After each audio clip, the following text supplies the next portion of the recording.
literally, I can't fathom how we're here. I think for me, I mean, I know I'm not surprised by that, but it's still like, for me, what? it's just hitting. So the first large scholarly book I ever read, I was 5th grade, and it was Rise and Fall of the Third Reich by William Shirer. And I remember this. Librarians were so wonderful to me, let me check out books. But this was a book that was donated, and it was a paperback, and it was coming apart. And they knew I was just interested in general history. And it was one of those, Gabe, we're sorry it's falling apart. But this is an important book for you to read. It's not just history. It's analysis. And it's going to be difficult. So remember, it had, my God, like 100, it was over 1,000 pages long, had 100 and some footnotes, 100 and some pages of footnotes and detail. It was the first book I couldn't read in one day. It took me 2 weeks, I remember, and pieces of it were falling out. I'd get in trouble in class. I'd be walking out of a class and, 1937 was left on the floor. Gabe, that book you're reading. But the horror that came to me, these were not great and grand people. These were small. The banality of evil, Helen Arendt talks about. These were small, twisted little fucks. They weren't mad in the sense of, seeing things, no. They were just small-minded and selfish and petty. All words that we could use to describe certain people. Certainly, it's the same. Right I'm seeing the same thing right now. And yet, what was different then was Germany was in collapse for a lot of reasons. Literally in financial collapse. We're not in that level of collapse, but we have been convinced we are. That's it. It's all persuasion. Oh, you're as bad as they were in 1930 something. Now you're fucked, but you're not fucked in the ass 3 times and then hit over the head. Right. You're just fucked. It's like an easier one, And that you raise people's fear. And then immediately they start to scan. Now we start to get, fear of the other coming into play. This is what has blown me away my entire life. First, right, so the centralized white narrative and the normalization of whiteness in this country is the most sincere, intentional thing that was ever created here, in my opinion. Like that, it's man. Here, right? To where anything that's not white is different. Very weird feeling. But the narrative I've grown up in hearing my whole life is that Mexicans are lazy people who don't want to work hard, and also the people stealing all the jobs. I know. How can you be both of those things? That's really hard.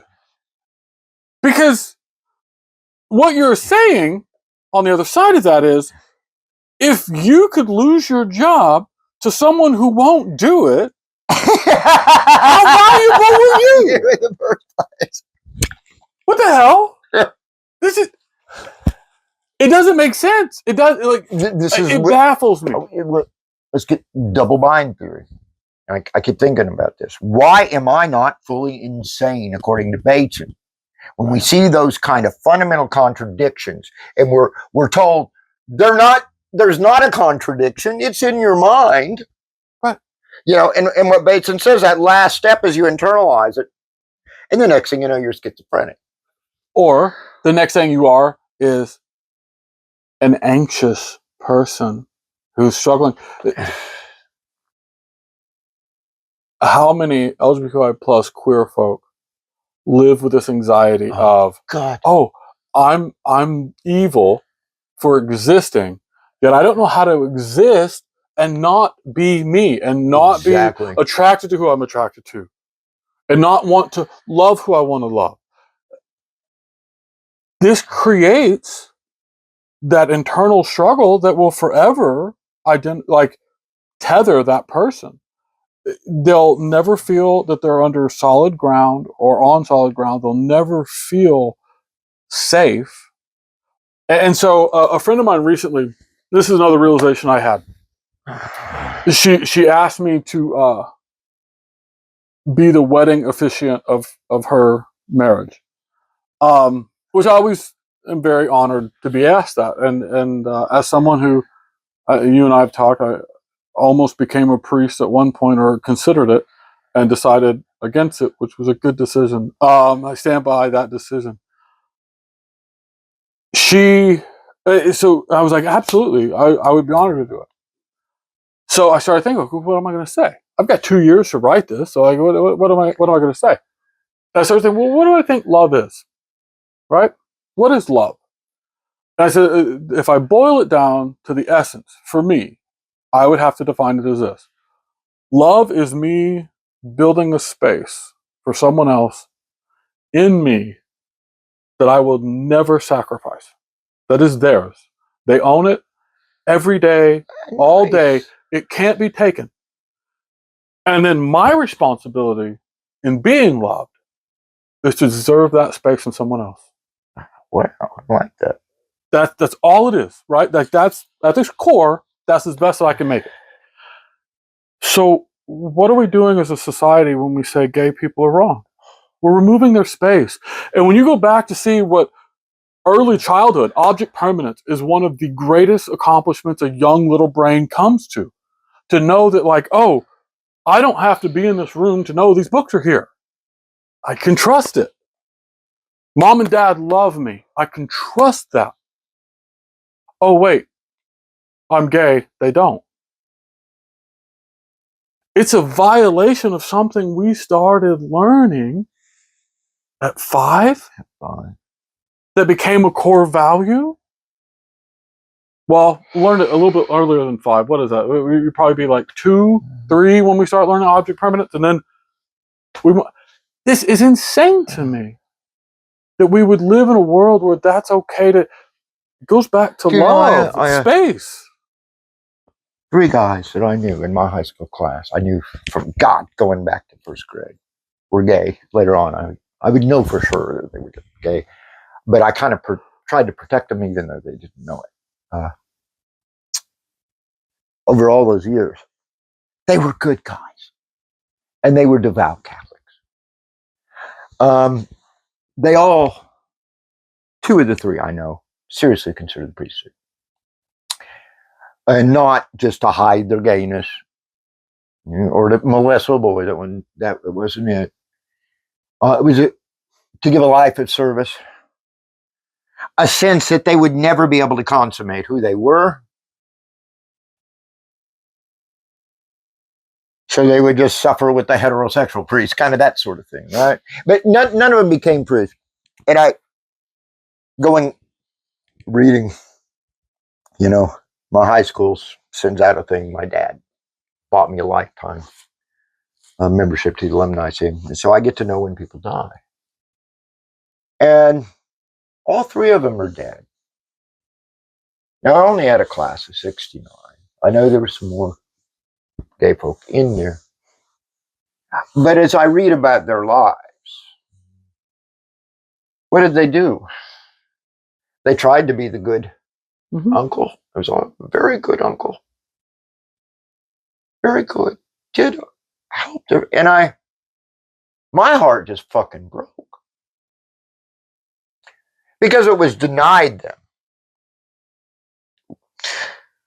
Was that sexual, physical intimacy, which shouldn't be denied anybody.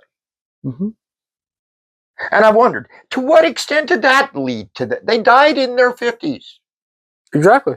The internalized hate, self-hatred. It's got to negatively impact our genetic code or everything that we're doing.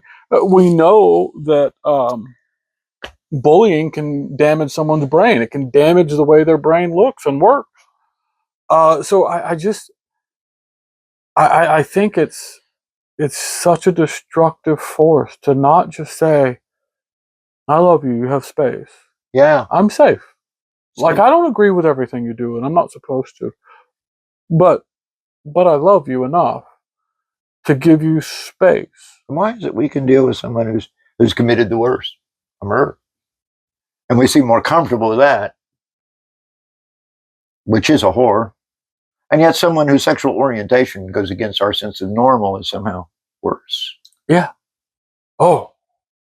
That a drag queen reading stories to a young child is worthy of a firebombing twice in Tulsa?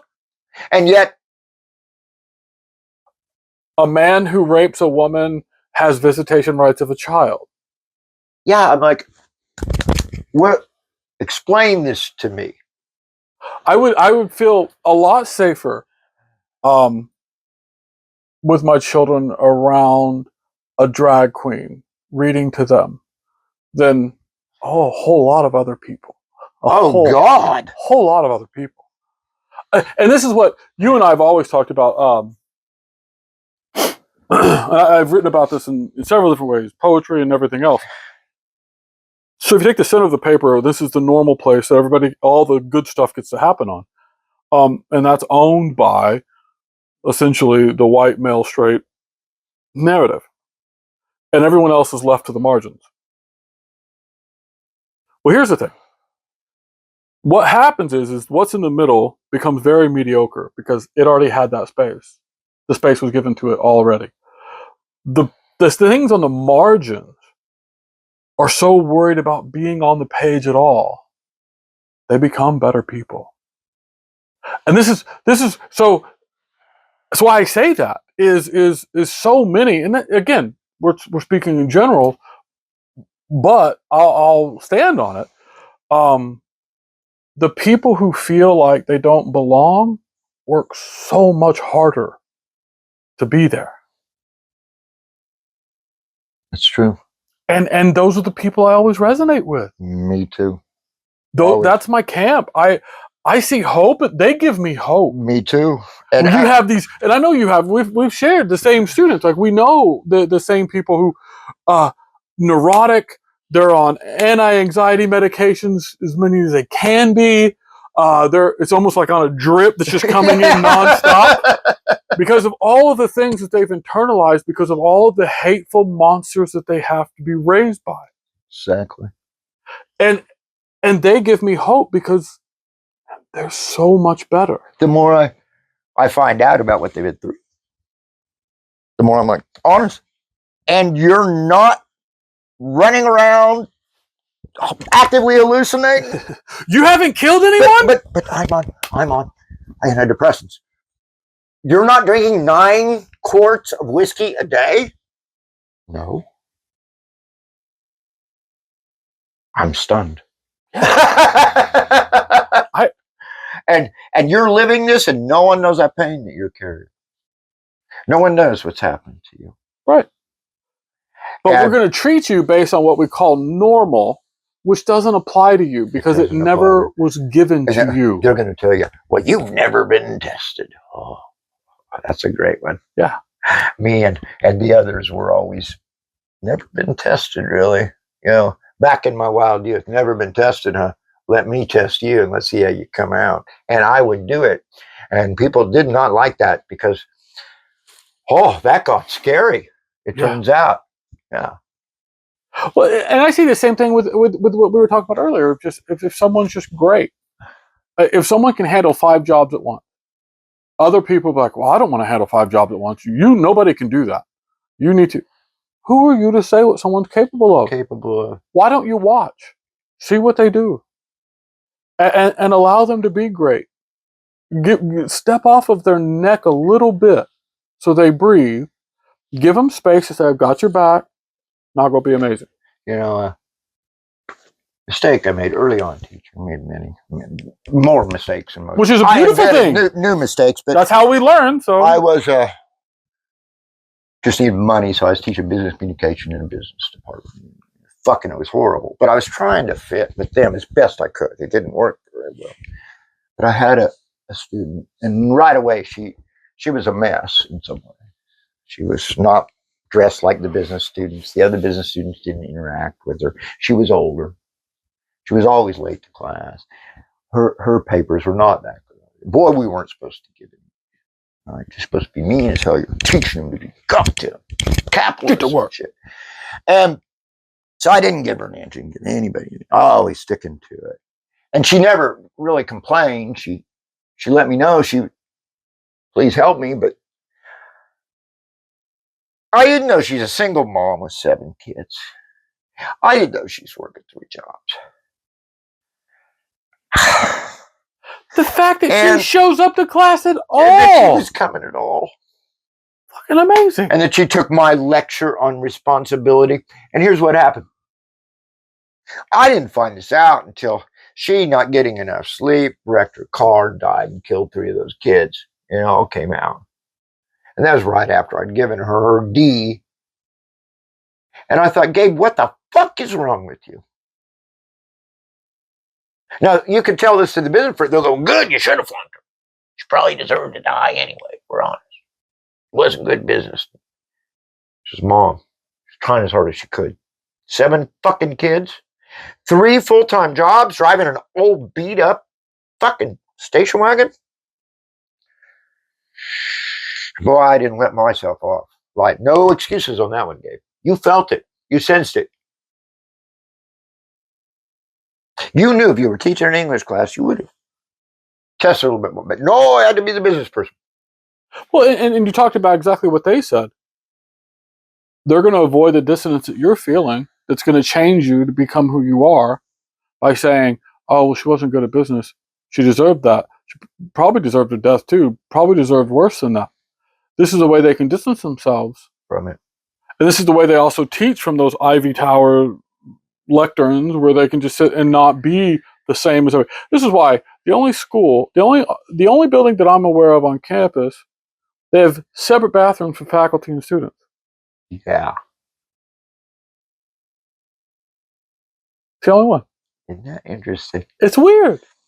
But I mean, no, I mean, that's what what you did is you held yourself accountable. You looked at it and you said, I don't like this me. This is a bad version of me. I did not like that. I want to do better. I want to be better. I want to be more understanding. I want to hear the people. I know I'm going to take heat. I know I'm going to have people like, oh, Stephen's too easy on people sometimes. Stephen, if I'm not, they don't come back. Yeah. If I'm not, they begin to believe a narrative that they've been afraid of for so long. They don't belong. And they're not good enough. Do these people want to teach, or do they just want the perfect student to show up bowing down to them, and then they can say, yes, I am the wise when I... That's not teaching. That's my mentee over there doing great. Yeah. They didn't need you to do great. They were already on that trajectory. Right. Show me you're a mentor by taking someone who doesn't believe they can belong and starts to belong. Yeah. By no means do I think that I'm the smartest person on a topic or any of the things. And I don't. This summer, since we've last met, heartbreaking. I lost a student. She was amazing. She'd been in the summer program with me for a few years, but I wasn't her mentor. She was working with other folks. And I had success with a few, and so she said, hey, will you be my mentor? And I was like, absolutely. And so I was her mentor last summer. And the number one thing she needed from me was to consistently challenge her when she wanted to self-destruct. That was it. And she was like, oh, this isn't me gloating for me. She won Summer Scholar of the Year. And had the audacity with her work and her effort, and had the audacity to thank me and say she couldn't have done it without me. And I afterwards said, you're a rotten asshole of a person for saying that. Because it was you. I did very little. All I said was, stop being stupid, don't beat yourself up, and keep going. Yeah. And keep going. Looking at the things that she overcame to just be there, which she was hypercritical of. Well, I could have done more. Mm-hmm. You're already doing more than the people who don't have near the stuff against them as you do. What more do you need? And then to see her in a casket was rough. Yeah. Because she was one of those people who gives hope. And then to just have it sucked out. And then part of me is happy that she doesn't have to realize how bad the world's getting. Because someone that's so beautiful doesn't deserve that. I go through my list. My God, I don't. I can say rather quantifiably, even though I don't have the numbers, the majority of people aren't doing good enough. Yeah. They're not monsters, but they're not doing good enough. They're not doing good enough. It's like saying that it's like talking about how Oklahoma has one of the lowest literacy rates in the country, and the people who can read don't. So what's the value? Yeah. You're not doing enough. You're not doing enough. And I know a lot of people are going to come. You don't know what I have against me. Okay. You're telling me, and I had this argument with somebody not too long ago. And I said, "No, I get it." And they were very defensive. And I was like, "But let me ask you a question. Do you think you could do more?" And like, "Well, yeah." I said, "So then you agree with everything I've said?" Okay. It shouldn't bother you just because I say it. You're saying it to yourself. We can all do more. That's not a judgment of you being an awful person. No. It's you can do more. I can do more. And if we all believe that, and maybe that's the Catholic upbringing in me, then we all will do more. Yeah. We'll all believe that we're marginal and that we need to work harder to be in the center. And we'll all earn the center more. And the people who are on the center, and this is what they've never done, let's erase their stupid asses from the center. Yeah. And let's take it back over. Yeah. And that's not code for let's kill them. Let's take the center back. Yeah. And move them back to the margins. Comic books used to take the bullies and move them to the margins. Back to the Future. You have not celebrate them, not make them out to be the hero. Or normalize their behavior. No. Put a big lump of shit in Biff's mouth. Take how many times you and I both get beat up for being sensitive and for feeling. Oh my God. I hate that statement. You're so sensitive. And it's gendered. So I should be dead? We're girly. Right? I should be dead inside. Yeah. That's the goal. Okay. Cool. Maybe if I were dead inside, my wife would have those glazed over looks in her eyes like yours does. That's right. Rad. Super cool flex, friend. Super cool flex. Right. I just, the whole game is so horribly, and it's that white male, mediocre, straight, disgusting narrative. And now it's overt. We've seen our best day there. That's the thing. In my honest opinion, our best day is past. Yeah. And if we continue on it, it's pure misery coming. Yeah. Pure it's misery. Hell for all. For all. Because we all believe in the narrative. And that narrative is broken, it's a downfall for all of us. Yes.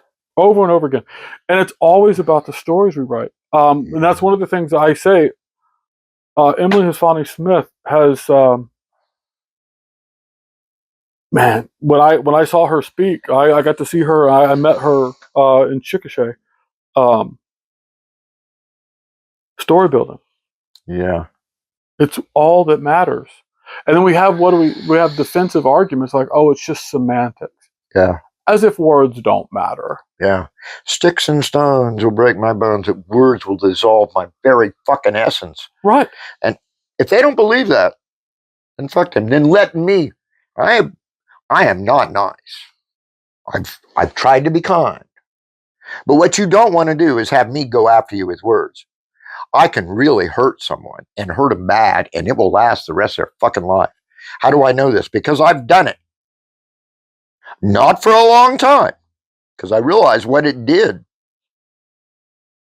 And I realized There's a kind of power in that. Mm-hmm. It's an awesome power. And I'd rather have no power at all than that power, because that's been turned against me. And yes and no. You want the power. Because at some point you might have to defend somebody with it. Yeah. So having the arsenal isn't a bad thing. Being more diligent about how you use it might be the game. I think that's the... It's not easy, because you're going to make a mistake, and there will be collateral damage. But in all wars, there are, and I don't know. I don't care how smart your missiles are; they're going to kill an innocent. Right? It's going to happen. You know, to bully the bully. I always have struggled on. Do we bully the bully, or do we? And so I believe the good people need just as mean a pit bull as the other side has. Yeah. But more and more, what I've discovered, seeing the power of grace and forgiveness is it's changing. It changes you. Yeah. I saw I think she was an Iranian mother who a man had raped and killed her daughter, and she confronted him, and they were going to put him to death. And I think there they gave her the option to like physically strike him or whatever, and she went up, and I believe she kissed his forehead and forgave him. If she'd have hit him, that's what everybody expects. That's what you expect. Forgiving him? That was tough. And it made me question, like, okay, if somebody hurt one of your kids, what would you do? I don't think I have that power in me. I don't think I could do it. I want to see the street run red with those people. I've had that tested. I don't ever want to be tested in that way, because I don't think I'm good enough. And I don't definitely want to have anything happen to my kids to find out, you know, like I don't want it. Let me just say it.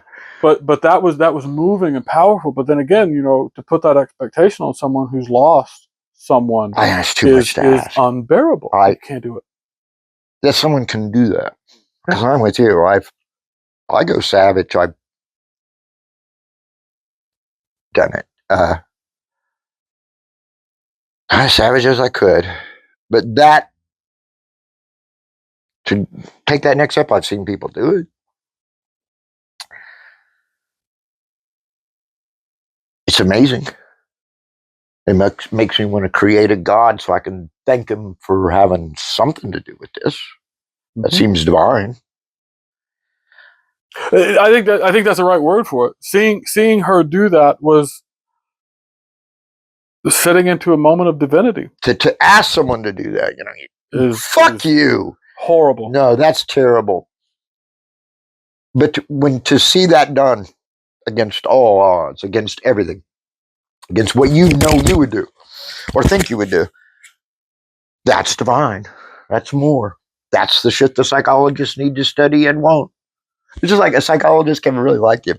Nobody else in the department seemed to like it. This was a lot of years ago. I don't know if you remember this. Way back when. I think it was my first or second year here. We were really hanging.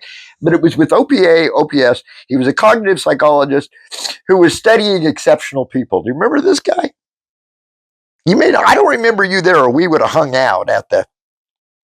Oh, I don't think I was there. No. If he wasn't one of ours, I probably didn't. Man, everybody was snooty about him because he didn't do experiments. But I listened to his presentation, and he just said he wanted to know, was there something common across people that did exceptional things in everything from like welding to academia?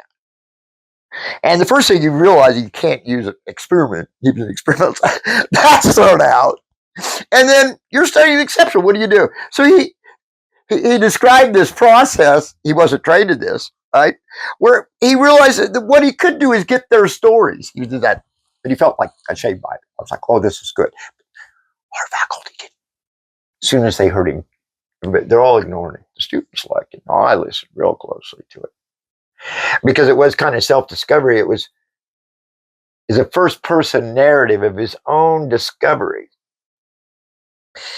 And what he found out, he said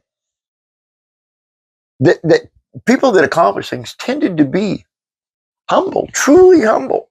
But he said they knew they were really good at what they did. Mm-hmm. He said, no false humility. I am really good at that.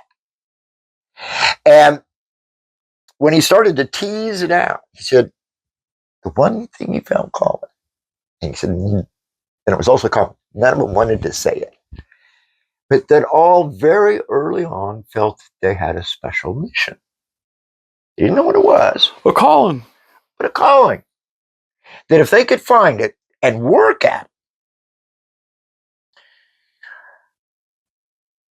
it, things would take care of themselves. Because that calling is meaning. Yes. And that gives them their joy. That gives them their story. It's like he said it wasn't narcissism. No. He said it was confidence. He said they realized they had to earn it, but they also realized that they were gifted. And that part of the thing is, let's figure out where we're gifted. That we're all gifted. That's what they came up with. Let's figure out first, the hardest thing, where am I gifted? And it doesn't matter what it is. Mm-mm. It's finding it and finding that you like it and you're good at it and you get better with practice. That would be similar to the notion of that we've talked about before with abduction. Finding the thing that abducts you and realizing the reason it abducted you wasn't it, but it was you. It was you. The totem. I know we're not supposed to talk about this, but now we're going to have to. And I have an authority behind this. But you do. That. You don't pick a totem. It picks you. Where does that totem exist? Here. You're being reminded. And when I asked the great medicine man about this, and you know, who can get a totem? If you're human. How did he put it to me? If you're human and aware. And aren't you thankful? You won't learn from the totem. You'll be reminded who you are. It's learning together. Yeah. It's a conscriing of we're doing this together. We're doing this together. I'm learning and it's learning with me. And so you're not alone. And that goes to reminds me of Philip Pullman's daemons that are tethered to the children until they sever them to make them adults and take away the it's the same thing. It's over and over again. And I don't understand why we've lost our stories.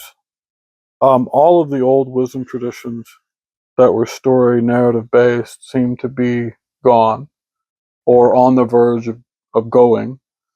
And instead, we've taken on a consumer role of grand stories or what someone tells us is a grand story. Yeah. Instead of understanding and taking responsibility to build our own. I've wondered how much the novel has... Because a story is not the same as a novel. Benjamin, that really threw me. But he said, a story is a communication of experience. It's spoken. It can be written down. Right. But its basic thing is I went and experienced this and I'm coming back to you and I'm sharing this experience and trying to get your take on it. It is adding to the collective wealth of our experiences out here. He said, and it changes with each telling. It changes in the hearing.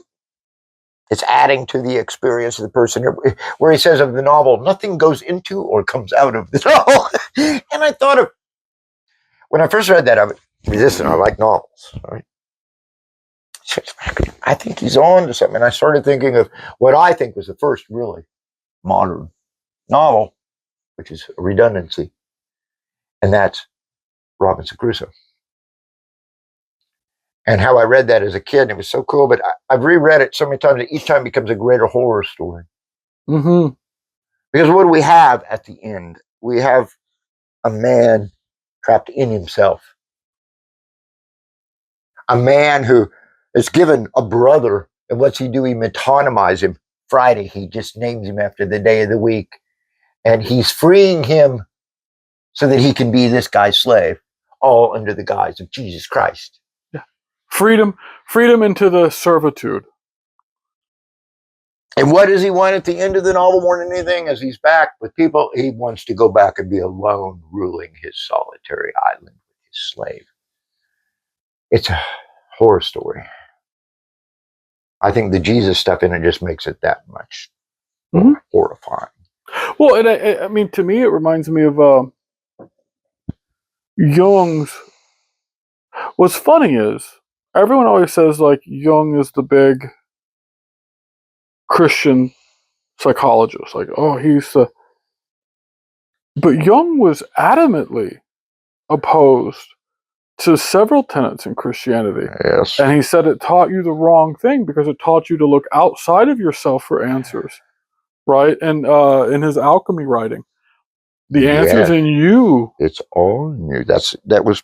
You have to have faith in this thing, and you have to build it, and you have to take responsibility for it.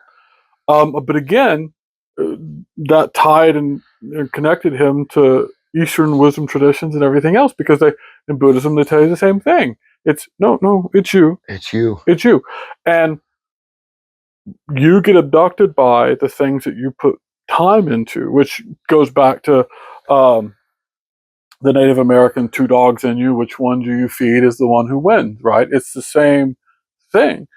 But we've gotten out of the stories completely. We've gotten out of this. Well, how? And so now we're looking out there. At you and I trying to at least respect that tradition, how we've been marginalized in the academy by psychologists, the very people you think would be open to this. And I would say when I first started in psychology were. I think it's really the CBT. It's the cognitive behavioral really approach, a the medical model down is really kind of under this guise of we know things. Science. Yeah. Numbers. Now it's not too uncommon for psychologists to say, well, psychology is science, it's not an art. I was like, I don't think you're doing it right. I don't think you understand even what science is, much less art. Because I think psychology was one of the few places that art, and if you look at art as big A art, including religion, spirituality, and everything else, was for the very first time married to science. Well, if you look at those early psychologists, they were usually dual appointed. All of them. Philosophy, psychology. That some were coming out of some of the harder sciences on that end. Right. But I think there was a greater openness, a greater admission of complexity. It was more exciting in some ways than if you look at some of that early stuff that goes on. And where I started seeing it, interestingly, begin to contract is in the 1980s with the advent of Reaganism and the advent of its capitalism is everything. Mm-hmm. And then you began to see this happens in psychology. Well, what is truly, we know what the ideal normal person is. What are they? They're a healthy, happy consumer. Happy consumer, as if those are the same thing. Happy consumer. That reminds me of Jules Henry's book when he was talking about whoever the political person was, but in the 50s or 60s, it was in a book called Culture Against Man, where they were welcoming the millionth person born, whatever benchmark they were doing, and they said, we welcome this new consumer to America with all the others. Yeah. I was like, what a horrible way to look at people. You know, like this consumer and all the other consumers. And now here we have the most consumption-based president ever. Ever. And people say, oh, I don't understand how we got here. We've been on the... Bernie called it 40 years ago. We've been on this track. That's right. He is the logical extension of where we're heading. He is not an aberration in the sense of the trajectory. He is he is the epitome, the acme.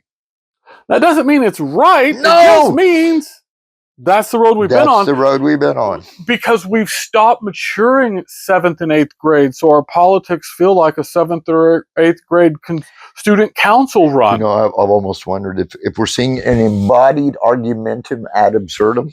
That if you look at it from I'm having a real hard time understanding people that don't look at him and say that's at the minimum fucking absurd as something you would want as some kind of ideal for your children.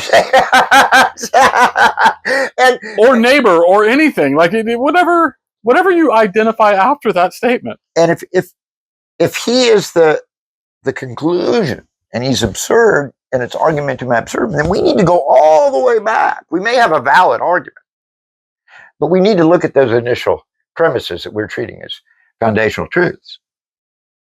And part of that is this idea of consumption and capitalism, and that being the defining characteristic of the human rather than a characteristic. Yeah. We shifted from to the, and it started back in 50s and 60s, and then it just kept growing to where not only was prosperity gospel the norm, because that makes you feel good about being this person. Yes. It makes you feel good about being soulless and buying and doing all the things.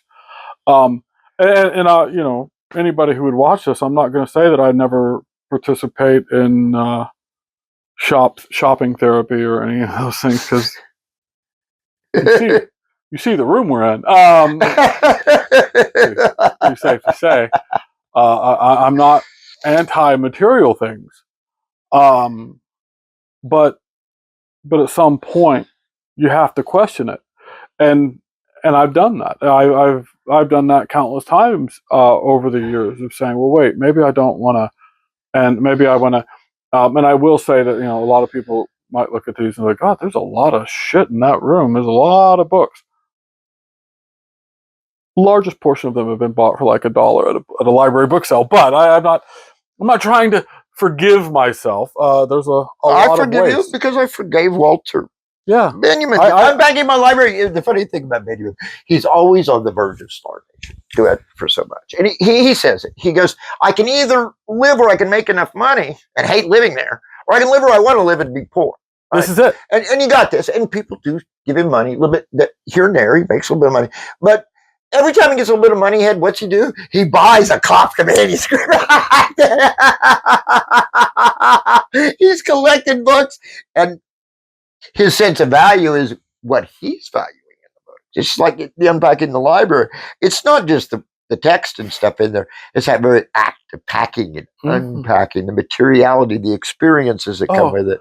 To organize, reorganize, and rebuild and do it's my wife, my whole family makes fun of me pretty much because I'm like, oh, what are you going to do today? I'm like, I'm going to play study. I'm like, what do you mean I'm going to play study and play with my books? I'm going to play with my shit.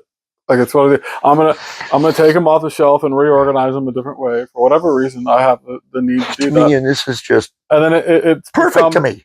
Become what it is. But the thing is so I don't say this as I'm an anti-materialist. But the thing is you can be a materialist and not be a capitalist. Yeah. That's what people don't understand. There's several countries in the world that aren't capitalistic, but are materialistic in people. Like, the people are still materialistic. So, Denmark, example. Almost everybody owns 2 houses. They're very proud of their houses.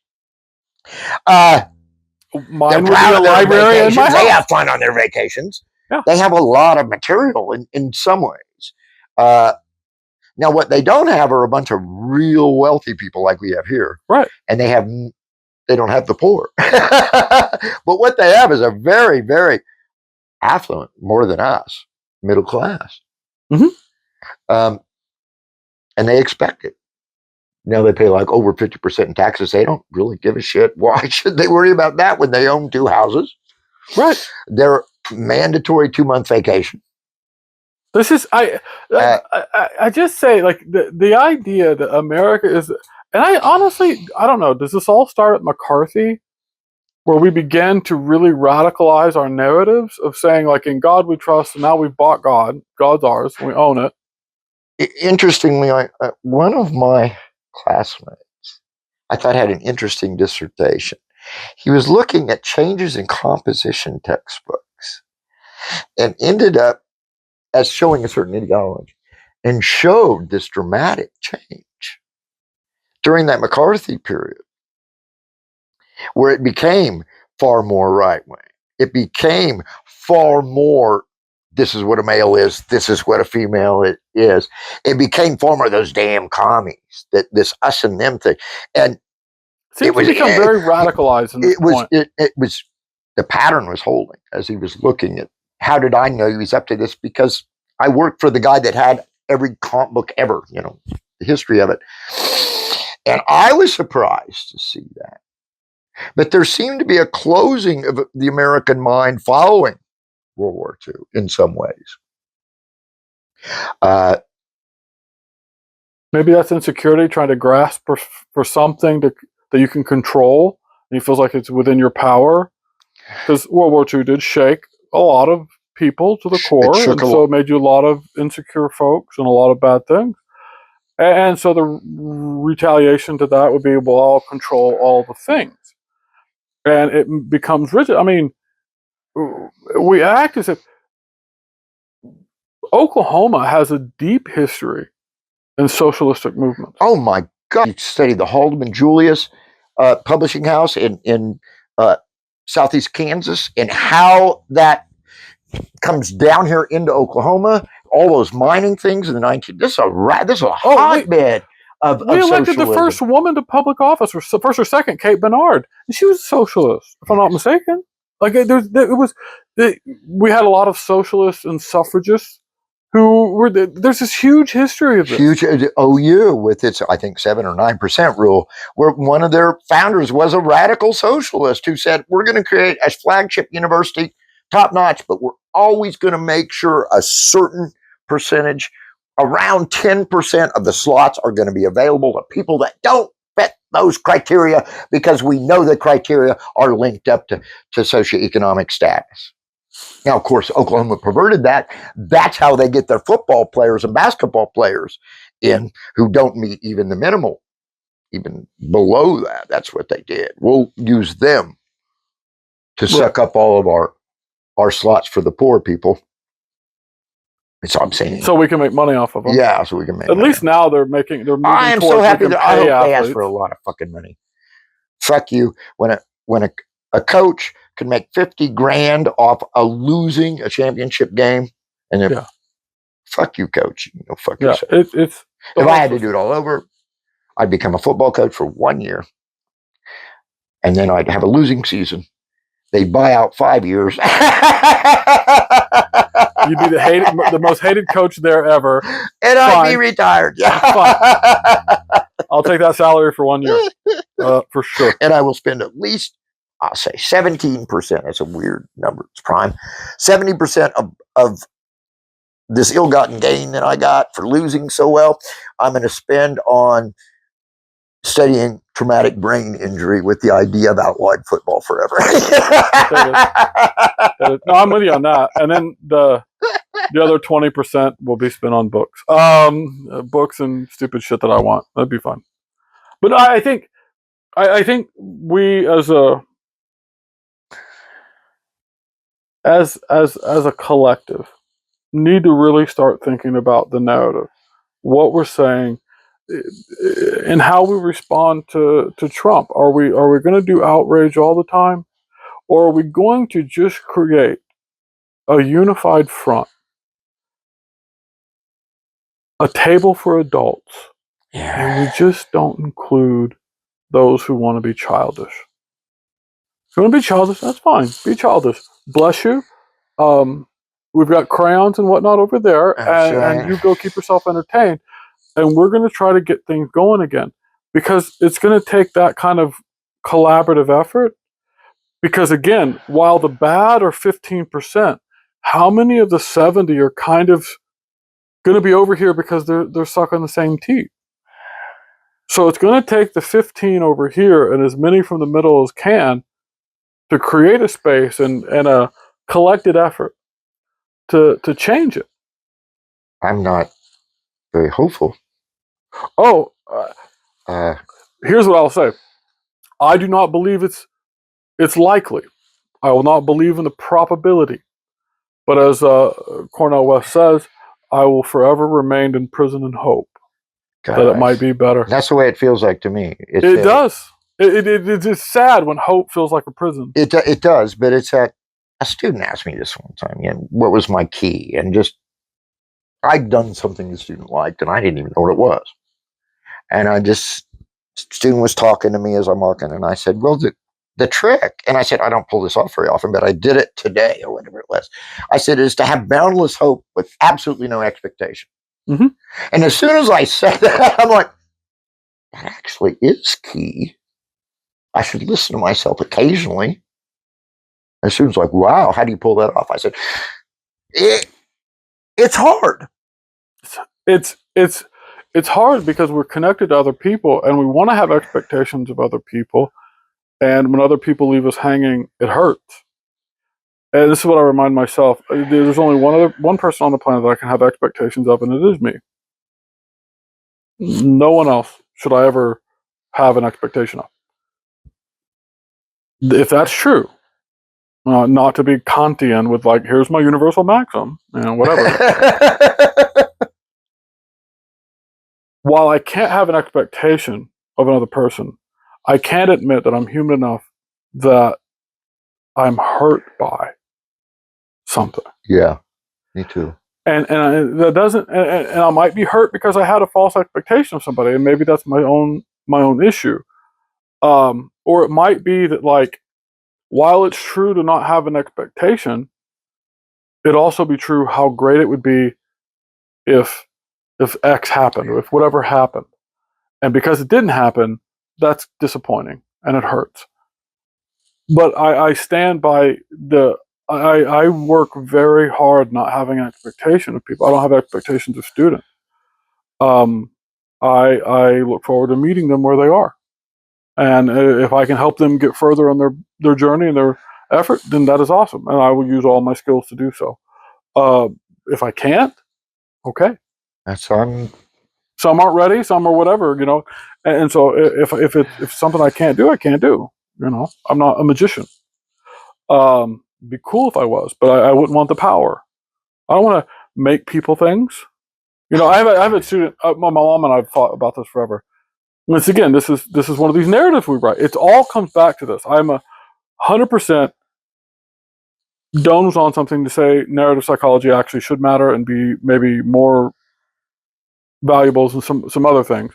But my mom always used to say, oh, you're making me mad. When I became a teenager, I became a little bit more aware, like late teens. I was like, you know how stupid it is for you to say I'm making you mad? Yeah. If I had the power to make people things, wouldn't I just make certain people horny for me? Like if I can make emotion, and it is dumb to say that I'm putting effort into making you mad. Own your own shit. You're mad at me for this. Okay, be mad at me. Maybe it's right, maybe it's wrong, but own it. Don't put it onto me. Write your own narrative. Where like that's where existential philosophy comes in, right? I choose to be angry at you.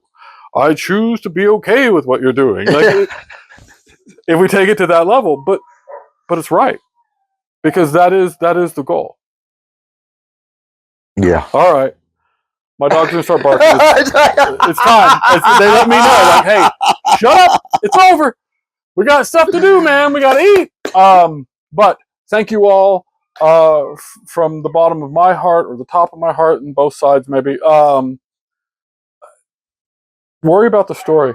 I may yet tell that story. When I talk to you, we're talking all around that story and the theme of that story, and I may just talk. I don't know. I got to think about it. You're going to think about it. That story will come out.